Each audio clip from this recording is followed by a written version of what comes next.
أعوذ بالله من الشيطان الرجيم بسم الله الرحمن الرحيم والصلاة والسلام على سيدنا ونبينا وحبيب قلوبنا أبي القاسم محمد وعلى أهل بيته الطيبين الطاهرين المعصومين اللهم صل على محمد وآل محمد وعجل فرجهم والعن أعداءهم. Assalamu alaikum wa rahmatullahi wa barakatuh. My dear brothers and sisters, I ask Allah subhanahu wa ta'ala to accept your fast, to accept your a'mal, and to make us from those who benefit from Shahr Ramadan, and to make us from those who follow on the footsteps of Ahlul Bayt alayhim salam, especially Imam al-Hasan alayhi salam, these days being the days of Imam al-Hasan alayhi salam. I ask Allah subhanahu wa ta'ala to do all of this by the right of as-salat ala Muhammad wa ali Muhammad. Allahumma salli ala Muhammad wa ali Muhammad wa ajil farajahum. These being the days of Imam al-Hasan alayhi salam, and the last 2 days that we were together, we discussed some aspects of Imam al-Hasan alayhi salam's life, in which we spoke about the value of Imam al-Hasan alayhi salam and what makes Imam al-Hasan alayhi salam the perfect leader. We said that some sociologists came forward and said that human beings in the state of nomadism, they see that the leader is the one who holds strength. After they've gotten that stage and they've advanced a little bit more, they start to find leadership in the one who has more knowledge. And then when knowledge becomes widespread, they start to find leadership in the one who has morals and values, someone that has a value system and someone who's ethical, someone that just does not lead through the iron fist, rather makes decisions in accordance to what is ethical first and foremost, and then secondly, what is best for himself and his people, or herself and her people, regardless. We said Imam al-Hasan alayhi salam exemplified the good morals and the values, and that's why he was loved so much by his people, and the people that he stood up in front of accepted him. These values were instilled in Imam al-Hasan alayhi salam, obviously because he is the Imam. He is the value system in itself, but also what gave the people, what gave Imam al-Hasan alayhi salam rather, value in the eyes of the people were the words that Rasulullah sallallahu alayhi wa sallam said, was what Imam al-Hasan alayhi salam exemplified, where he was known to be Kareem Ahlul Bayt, where just by being from Ahlul Bayt is an honor enough, but to be the one who is the generous of them is an honor like no honor. And it is something that obviously is going to be widespread and known if there's that much distinction for Imam al-Hasan alayhi salam. We said this amongst many other qualities. One of them that really shows itself and is always accompanied with Imam al-Hasan alayhi salam is how Imam al-Hasan alayhi salam sacrificed everything that he had, the power that he had for the Muslimin, and made peace with Muawiyah, where you can say the sacrifice of Imam al-Hasan alayhi salam by making peace with Muawiyah, you can arguably say it's harder than the sacrifice of death or life, where if you are to fight someone in battle, it's either you win or they win. Even if you know you're on the losing side and you die, death is so much easier than to make peace with the likes of Muawiyah bin Abi Sufyan, than to feel in one way or another humiliated by making peace with such an individual and ultimately giving him the khilafah. That's aside from the fact that the likes of Imam al-Hasan alayhi salam would be ridiculed for generations to come for that decision, would be called weak, wal-'ayadh billah, would be called a coward, wal-'ayadh billah, would be called someone who has no decision-making skills and no leadership skills, and looked down upon for generations to come for that decision. And so you found that Imam al-Hasan alayhi salam made that sacrifice. And in our terms, the way we would say it, although Imam al-Hasan has no arrogance, but if the way we understand it as low human beings, we would say he put his arrogance aside. He had to put that selfishness in essence aside, although the Imam did not have it, but the way we understand it is he had to put that aside for the people, for Islam as a whole. for Islam as a whole. And so he himself, alayhi salam, had to humble himself in front of Islam for Islam itself. And Imam al-Hasan alayhi salam takes honor in humbling himself to Allah subhanahu wa ta'ala in his religion.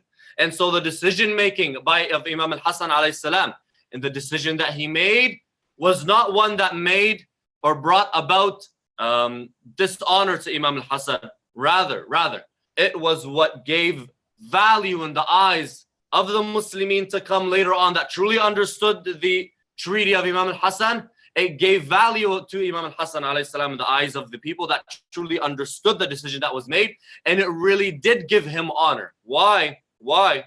Because ultimately Muawiyah was exposed and the work of Imam al-Hasan alayhi salam was finished and completed, and the ultimate goal that he had was completed. Today, my brothers and sisters, we want to discuss this treaty. We want to discuss what happened from the very beginning, not just the treaty itself, but what led to the treaty. How everything fell apart and how everything was seemingly perfect for Imam al-Hasan. And some may argue that the situation of Imam al-Hasan alayhi salam in the beginning, when he took over the reins of Khilafah from his father, were better than the situation of Imam Ali alayhi salam when he took the Khilafah. With the situation of Imam al-Hasan was more promising, you can argue, than the situation of Amir al-Mu'mineen alayhi salam when he first took the Khilafah. We want to know how this perfect situation ended up turning against Imam al-Hasan alayhi salam, and how this perfect situation today ended up in Imam al-Hasan having to surrender the caliphate, the government, to who? The likes of Muawiyah. What happened?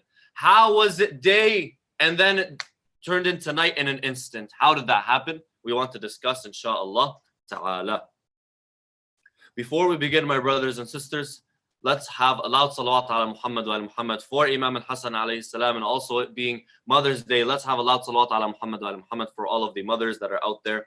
And inshallah ta'ala, this lecture, all of the ajr from this lecture is going to go to all of our mothers, bi'awnillah ta'ala. Let's have that intention, and I think that is the best present that you can possibly get your mother on this day. Get her flowers, because if you tell her I just gave you the lecture that I listened to, or the rewards from the lecture, she may or may not be happy. So I advise you, get her flowers. But also, this lecture, inshallah, is for my mother and the mothers of the mu'mineen and mu'minat on this day. Sallallahu ala Muhammad wa ala Muhammad. Allahumma salli. Jameel. Imam Ali alayhi salam was killed in Kufa. In the 3 or so days that Imam Ali alayhi salam was alive after he was struck in Kufa, he sat with Imam al-Hasan. He was with Imam al-Hasan. He gives Imam al-Hasan the famous will and ultimately appoints Imam al-Hasan as the Khalifa, the Imam after him. Amir al-Mu'mineen passes away. Imam al-Hasan and Imam al-Husayn alayhima salamullah bury Amir al-Mu'mineen alayhi salam in Najaf. They were turned back to Kufa. Here, the historians differ, or there's two opinions. Some historians are of the opinion that Imam al-Hasan alayhi salam declared his imamate or declared his caliphate. He was the imam from birth, but declared his caliphate 2 days after the death of Amir al-Mu'mineen. But the majority of scholars, the majority of historians say no. The night after, rather the same night, Imam Hasan alayhi salam declared his caliphate to the Muslimin. It is said he stood up in front of the Muslimin and he said, "Man arafani faqad arafani, wa man lam ya'rifni fa ana al-Hasan ibn Ali." Whoever knows me knows me. Whoever doesn't know me, then let them know I am al-Hasan ibn Ali. I am al-Hasan, son of Ali. And as we said yesterday, he begins to list his merits, who he is, who his forefathers were, who his father was, his relationship to Rasulullah sallallahu alayhi wa sallam, why he is the Khalifa and why he is the rightful person for this place. And so you found the Muslimin began to reciprocate with Imam al-Hasan alayhi salam that support, and they began to pledge their allegiance, some of them began to narrate a hadith to the people that were there about the merit of Imam al-Hasan alayhi salam. As we said 2 nights ago, a man from the tribe of Yazd, he stands up and he says, I saw Rasulullah sallallahu alayhi wa sallam put you on his lap and say, for example, he say that I love you, and whoever loves you, ya Hasan, whoever loves my son, Allah loves them. For example, some of the ahadith come forward and speak in this tone. Other ahadith, for example, saying that let those that are present tell those that are absent that whoever loves Al-Hasan ultimately loves Allah, or Allah subhanahu wa ta'ala loves them. This man from Yazd, he narrates such ahadith, and other people also narrate such ahadith. And so the people know that the man standing in front of them is not a normal man. And as you know, my brothers and sisters, many of those that were present were not present at the time of Rasulullah sallallahu alaihi wasallam. Many of them were born after the death of Rasulullah. And so these ahadith strengthened their tie and their love and their allegiance to Imam al-Hasan alayhi salam. Seemingly, there was a consensus almost to Imam al-Hasan alayhi salam. When you go to history and you read the numbers and you read the different villages or the different cities, the different areas that pledged their allegiance to Imam al-Hasan, and then you compare it with Sham, Syria, you say Muawiyah doesn't stand a chance. For example, in Kufa, 42,000 people pledged allegiance to Imam al-Hasan alayhi salam. Basra, Madain, other parts of Iraq, almost all of the Iraqi cities and all of the areas of Iraq, pretty much all of Iraq, pledged allegiance to Imam al-Hasan alayhi salam. Iran, the people of Persia, pledged allegiance to Imam al-Hasan through Zayd ibn Abi. Through Zayd ibn Abi, they had a proxy allegiance in essence. They had someone that represented them, and he was Zayd ibn Abi. And this person, on behalf of the Persians, pledged allegiance to Imam al-Hasan. Similarly, Yemen and Hijaz pledged allegiance to Imam al-Hasan alayhi salam through Jariya ibn Qudama. So you have everyone pledging their allegiance left, right, and center to Imam al-Hasan alayhi salam. Comparing Imam al-Hasan alayhi salam's influence to the influence of Muawiyah, there was nothing left for Muawiyah. Nothing left for Muawiyah. And this allegiance, my brothers and sisters, in the beginning was strong. As in, they didn't just pledge allegiance because, well, everyone was doing it. Some of them, obviously. But the overwhelming tone or aura that you found, the tone itself was that of real allegiance. Ibn Kathir, he comes forward and says that they loved him more than his father. The people that were there, they loved Imam al-Hasan more than his father, more than Amir al-Mu'mineen. And their swords and hearts were with him. They say the swords and the hearts were with him. When it came to Abu Abdullah al-Husayn alayhi salam on the plains of Karbala, what did they say? It is said, their swords are against you, but their hearts are with you. Imam al-Hasan had both. He had the swords and the hearts. So again, making that comparison, you see that Muawiyah has nothing against Imam al-Hasan alayhi salam. And Imam al-Hasan is not going to have any problems with Muawiyah. And so that's exactly what happened. Imam al-Hasan alayhi salam took charge. He began employing people in the government of the mu'mineen. He started to put people in places of governance. He started to appoint governors. He started to work within the system to try and better the system and get it going, jumpstart it once again. Because as you know, when a leader dies, everything stops. Yes? Imam al-Hasan started to jumpstart the system once again. Who hears of this? Muawiyah. Muawiyah hears of this. And right when he hears of this, he takes heed to it. Why? It's just a few years back. Just a few years back. Who was he fighting? He was fighting Amir al-Mu'mineen, Ali ibn Abi Talib. And he was inches, you would say, inches from falling off the cliff and losing everything. Metaphorically falling off the cliff. He was moments away from being destroyed by Malik al-Ashtar. Yani Imam Ali alayhi salam in the battle of Siffin was moments away from destroying Muawiyah and his entire army and erasing Muawiyah from history. And as you know, what stopped Amir al-Mu'mineen was not the reluctance of Imam Ali. Rather, it was his own people turning against him. Imam Ali's army turning against him and calling for al-muhakama, calling for negotiations. But if it was to Amir al-Mu'mineen, Muawiyah would have been gone. And so when Muawiyah heard that Imam al-Hasan alayhi salam took over the reins of Khilafah, he acted promptly. He said, I'm not going to have this happen again. He acted promptly. What did he do? It is said he gathered his people, the prominent individuals of Bani Umayyah, the prominent family members of Bani Umayyah. He had them come to a meeting. And so they discuss what is the best method, what is the best option in this circumstance. What do we do? They came together, and after much debate, they came up with two things. A strategy that implores two steps for them to take over Imam al-Hasan. They know if they are to fight Imam al-Hasan, the sheer numbers would erase them off the map. And not just this, the allegiance of the people to Imam al-Hasan alayhi salam, the outward allegiance was too much to bear. When it came to numbers, Muawiyah had nothing. When it came to numbers and allegiance, Muawiyah didn't have anything against Imam al-Hasan alayhi salam, especially if Imam al-Hasan was to call on all of the different cities that pledged allegiance to him. So Muawiyah knew he had nothing in terms of an army to face Imam al-Hasan in battle. And so he had to devise a plan to destroy Imam al-Hasan's army without fighting him. And Muawiyah was cunning. Muawiyah was cunning, was sly.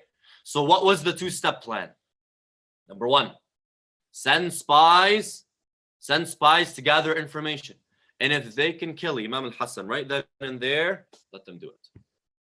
Let them do it. Let them carry out assassinations on the leaders of Imam al-Hasan's army, at the leaders of Imam al-Hasan's movement, and even Imam al-Hasan himself. From the beginning. No negotiations, no battle, no war. Send the spies. If they can get to Imam al-Hasan, let them kill him. Khalas. That's it. No more, no less. That's the first step. The second step, if it persists, if the spies are not successful, if Imam al-Hasan finds a way to keep himself safe and keep his leaders safe and keep his movement going, to evade assassination, then the second step was to start bribing the leaders of Imam al-Hasan's army, to offer them money and wealth like no other. And we're not talking a few dirhams here and there, guys. No. We're talking in the thousands, even in the millions. Millions. So that was a two-step plan. Send assassins. If they can't get the job done, then let money get the job done. Jameel. The assassins were sent. It is said after the assassins were sent, some time passes. Muawiyah gets news. What does he get news? His assassins, his spies were caught and they were killed. Some of them were killed, if not all of them were killed. And Imam al-Hasan alayhi salam writes to Muawiyah. He writes to Muawiyah. What does he say to him? He says this. He says, you sent men to deceive and carry out assassinations. And you sent spies. If you want to meet in battle, and you sent spies as if you want to meet in battle. And that is something that will come soon, so wait for it. After that, there was back and forth between Imam al-Hasan and Muawiyah, in which Muawiyah openly threatens Imam al-Hasan alayhi salam. Openly threatens Imam al-Hasan alayhi salamullah. When Imam al-Hasan finds there's no negotiating with the likes of Muawiyah, there's no discussion with the likes of Muawiyah bin Abi Sufyan, Imam al-Hasan alayhi salam calls his people to war. He calls his people to war. Khalas. Jameel. When he calls his people to war, he sends his companions out to get the tribes in and around Medina, in and around Kufa, to get the Arabian tribes together so that they can aid and support Imam al-Hasan alayhi salam. Here, the ulama come forward and say the army that was gathered for Imam al-Hasan comprised of 4 groups. And they also split them into 5 groups. The first group was the Shia. Those that had allegiance to Imam al-Hasan physically and also in their aqa'id and their beliefs. That was one group. The second group were those that were blindly following their tribe leaders. Their allegiance to Imam al-Hasan alayhi salam had no value, had no fruit, had no spiritual identity to it, more or less. It was blindly following the leaders themselves. It was merely cultural, traditional. And those people were easy to buy out, by the way. The third ones were the Khawarij. The Khawarij, who are the Khawarij? We know them. Those who fought Amir al-Mu'mineen in Nahrawan. Jamil. Those who fought Amir al-Mu'mineen in Nahrawan, why did they stand up to Amir al-Mu'mineen? Because they were of the belief that no one was to be the governor, the Khalifa, the emperor, the king of the Muslimin. Imama had no legitimacy, and Allah himself was the Hakim. Essentially, these people believed that Muawiyah was not to be in place of power, Ali was not to be in a place of power, and anyone that was under their reign was a target. Jameel. Imam al-Hasan alayhi salam takes over. Why were they with Imam al-Hasan if they believed that no one should be the Khalifa? They got rid of Amir al-Mu'mineen Ali bin Abi Talib through the likes of Abd al-Rahman ibn Muljam, who was a Khariji. Muawiyah was still there. And by the way, those who don't know, the night that Amir al-Mu'mineen was assassinated, he wasn't the only target. There was actually two other people other than Amir al-Mu'mineen that was the target. Amir al-Mu'mineen was a target and he was killed. Muawiyah bin Abi Sufyan was also a target. He was also a target and he was actually injured. So in the same way that Amir al-Mu'mineen was going to be killed, Muawiyah was also targeted in the same way and he was injured. The man missed. He had really bad aim apparently. And Muawiyah was injured. He was not killed. And also a third one as well, a governor for Muawiyah, I believe it was also targeted. And that governor sent someone else on that night instead of him. And that man was killed instead. So essentially, that assassination, the Imam Ali alayhi salam's assassination, was not just the assassination of Imam Ali alayhi salam. It was assassination of a group of people. And by assassinating this group of people, the Khawarij were going to get what they wanted. Muawiyah's assassination failed. And they want anything to get at Muawiyah. So who are they going to side with? To them, it's the lesser of two evils. Either we side with Muawiyah or we side with Al-Hasan, who's ultimately going to go and kill Muawiyah. And we have animosity towards Muawiyah, so we're going to be with Al-Hasan. Do they have allegiance to Imam Al-Hasan? No. Their allegiance itself is probably dwindling. Why? Because this is the son of the man we just assassinated. The Khawarij. And then those that were there just to get the money. They knew that after war, people would die and they're going to have swords and shields and money in their pockets and jewelry. They were after that. They were after the loot. Some scholars come and say that there's the fifth group, those that were doubters. Those that were not from the Shias or from the Shias but were doubters. Those that were on the fence with everyone, essentially. The layman's person. The doubter. The one that had an incentive to be there, but his incentive was not strong enough, essentially. So this was what the army of Imam al-Hasan alayhi salam comprised of. Who jumped on that? Muawiyah. The Shias are not going to be bought out. The likes of Imam al-Hussein alayhi salam, the likes of Abu al-Fadl al-Abbas alayhim salamullah, those are not going to be bought out. Jameel. The Khawarij, maybe you can buy them out. Put them aside. If we were to say that they had the incentive of hate, animosity, put them aside. Maybe they were not going to be bought out. But they were the minority. Many of them died in Nahrawan anyway. So they were the minority. Jameel. Those that follow their tribe leaders, those are easily bought out. And those that were following Lutma, they're there for the money. Give them money and tell them not to fight. They're like, yeah, no problem. Absolutely no problem. They'll take the money any day. And so Muawiyah began to buy out the leaders of Imam Hassan's army. Some scholars, although there's a difference of opinion here or there's some discussion about this, some scholars even say that Ubaydullah ibn Abbas was bought out.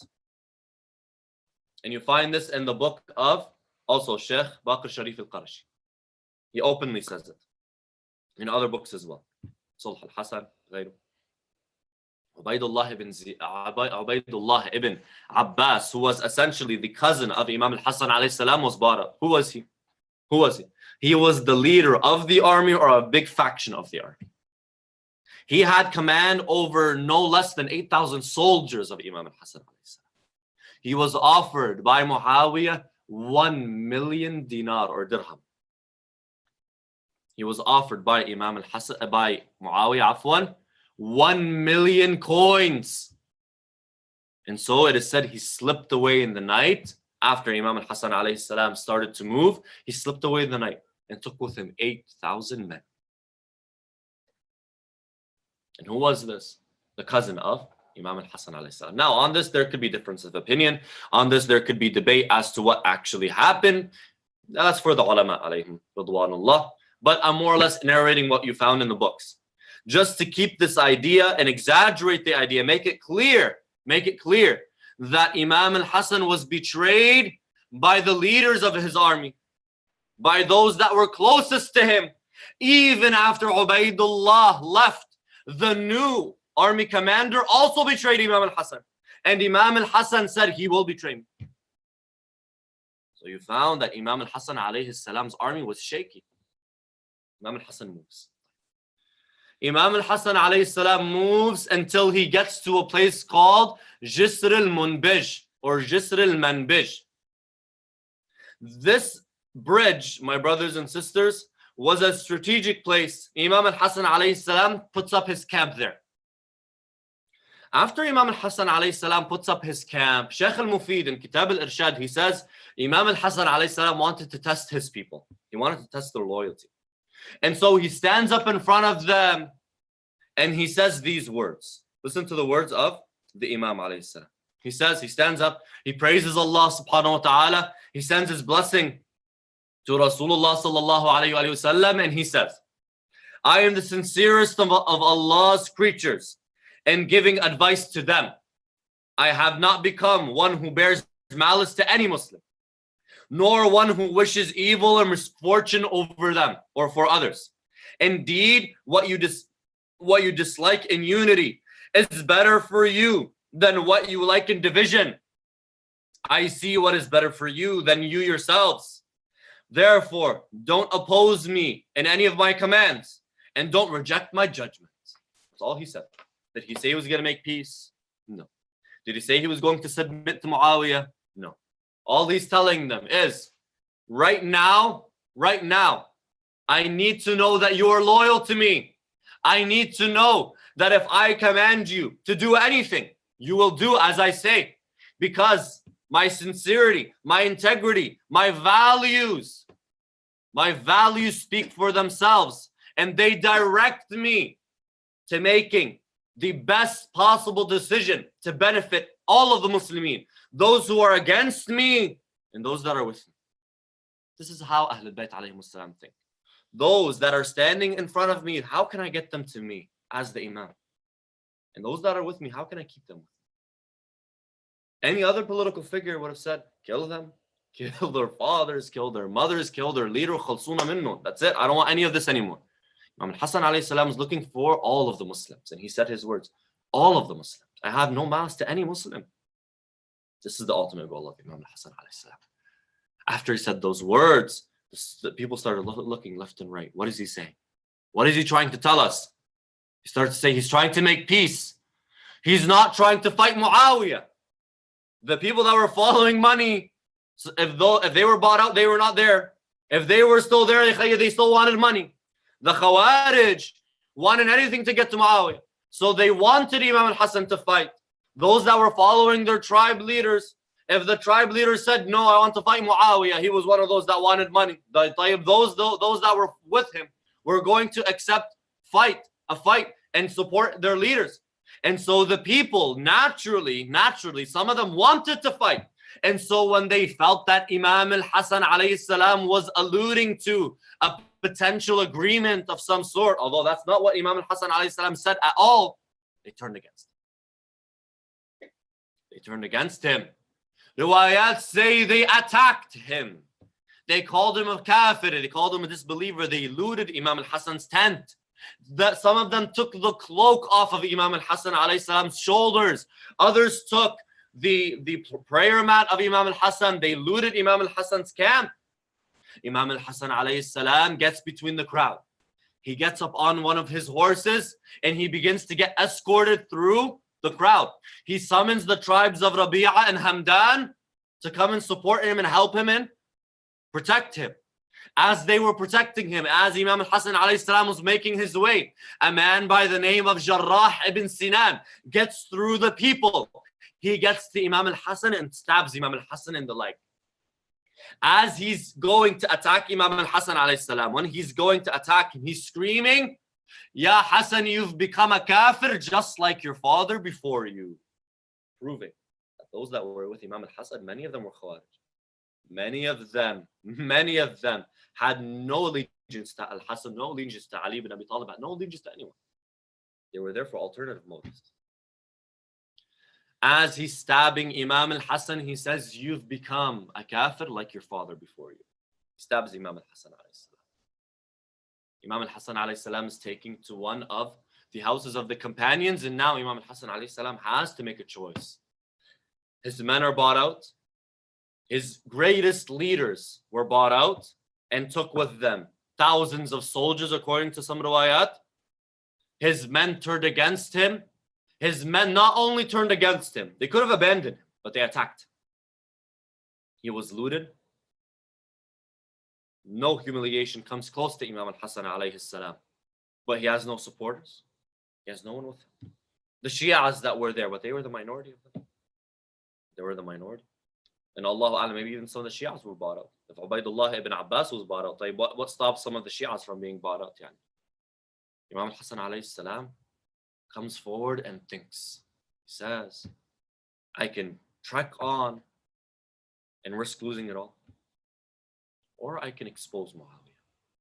Because back then, by the way, my brothers and sisters, Muawiyah was not seen as the evil being he was yet. Muawiyah was not seen for who he truly was. Muawiyah was seen as one of the companions because he lived at the time of the Rasulullah. He was called Khal al-Mu'mineen, the uncle of the Mu'mineen, because his sister married Rasulullah sallallahu alayhi wa sallam, and therefore he was the uncle of the Mu'mineen if his sister was the mother of the Mu'mineen. He was given such a title. He was seen as a pious individual. When he fought Imam Ali alayhi salam in Siffin, he was seen to have some sort of reason, and he was justified to some degree.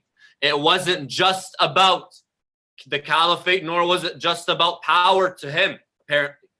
This was what was propagated. This was what was told to the people. And so the people did not know Muawiyah. They didn't know who he was. Imam al-Hasan alayhi salam, he says to himself, either I go and I fight Muawiyah and I take a chance of losing everything and the numbers don't serve me, or I fight this aqa'idiyan. I fight this through aqa'id. I win the battle of aqa'id even if I don't win the battle on the ground. I win the ideological battle. And so Imam al-Hasan alayhi salam calls for a peace treaty. What does Muawiyah do? Muawiyah makes the ultimate mistake. He takes a paper and he writes on top of it, this is what Al-Hasan ibn Ali and Muawiyah ibn Abi Sufyan have agreed upon. And he signs the paper blank. He sends the blank paper to Imam al-Hasan. And essentially, Imam al-Hasan alayhi salam has the ability to write down any condition that he wanted.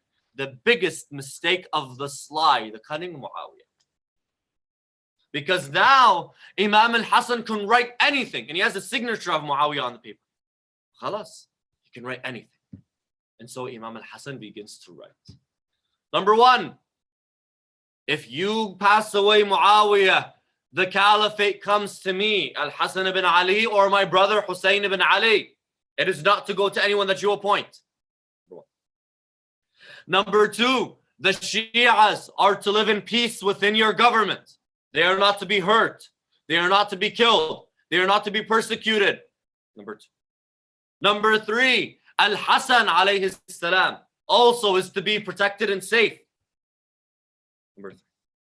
Number 4, you are to follow the book of Allah subhanahu wa ta'ala and the teachings of Allah subhanahu wa ta'ala.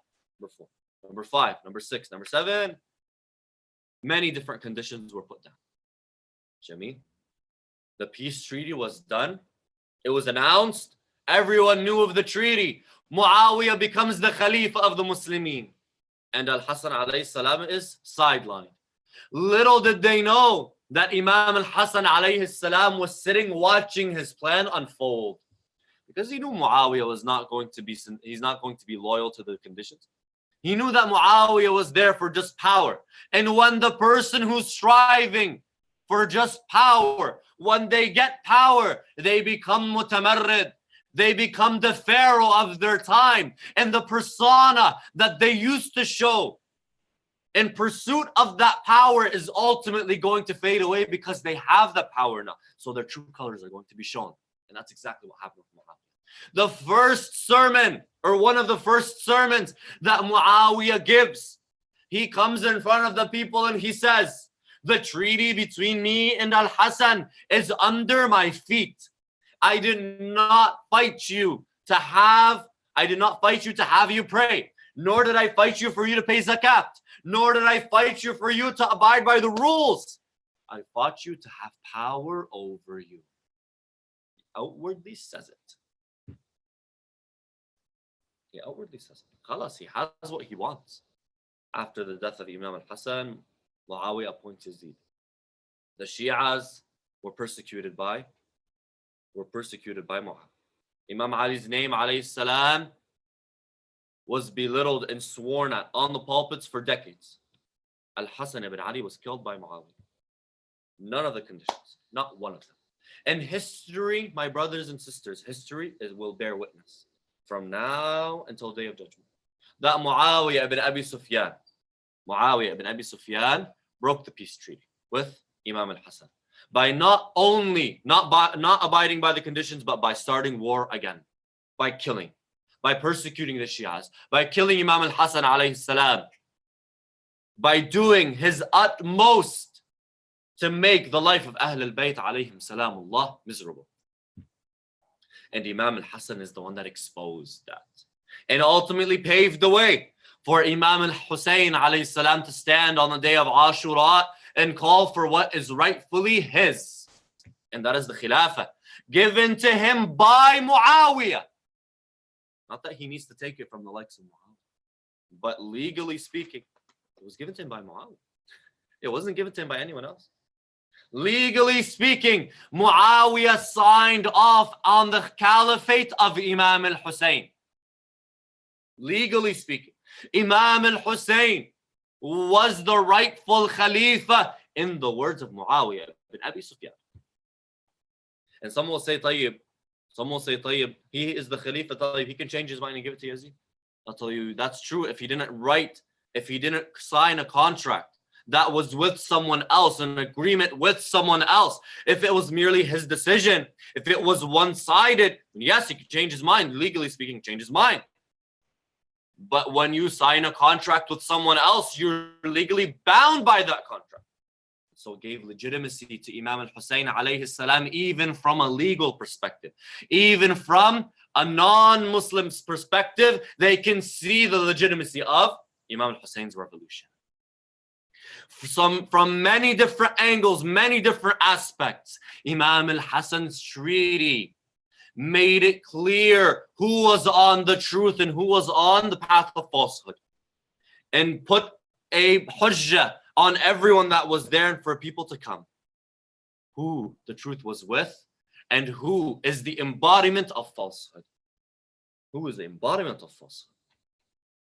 This is what Imam al-Hasan alayhi salam did, and this is the sacrifice of Imam al-Hasan alayhi salam that we wish to learn from. أقول قولي هذا واستغفر الله لي ولكم أسأله تعالى يعفو عنا ويغفر لنا ويرحمنا إنه نعم المولى ونعم النصير وآخر دعوانا أن الحمد لله رب العالمين وصلى الله على سيدنا محمد وآله الطاهرين.